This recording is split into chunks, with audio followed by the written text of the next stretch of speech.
led the charge for the Netflix walkout. After what happened today, I mean, what's your reaction to this? What it really underscores for me is the power of queer and trans viewership.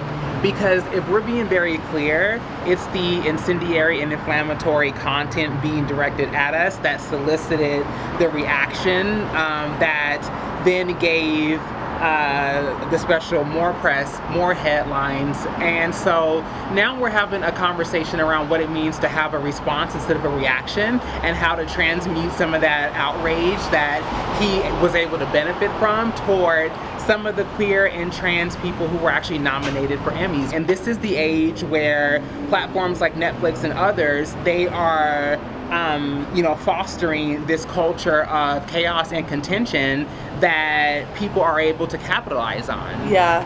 So your plan of action moving forward is to support Bowen Yang and the other people? Oh, it's bigger than that. There's so many amazing people who are nominated who do support queer and trans narratives equally.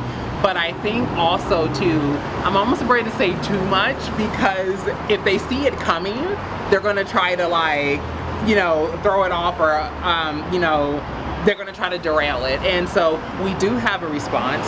It's very strategic, very calculated, and it is going to not only support the queer folks who were nominated, who have worked hard and they do deserve it, but it's also going to, again, move the conversation forward in terms of how do we truly invest in above the line talent and below the line talent and executives who are going to be able to help get these stories to the forefront. And so you're going to see that in the next week and a half to 2 weeks, this rollouts. I have to be very smart and strategic about how we roll it out, because last time we took the bait and this time we're not. This time we're the one who are going to be leading the narrative and are going to be very intentional about messaging what it is that we're trying to achieve. And again, more than anything, this was never about canceling Dave Chappelle. This was never about hating on anything he's doing. This is specifically about the reality that if we had more queer and trans storytellers and content creators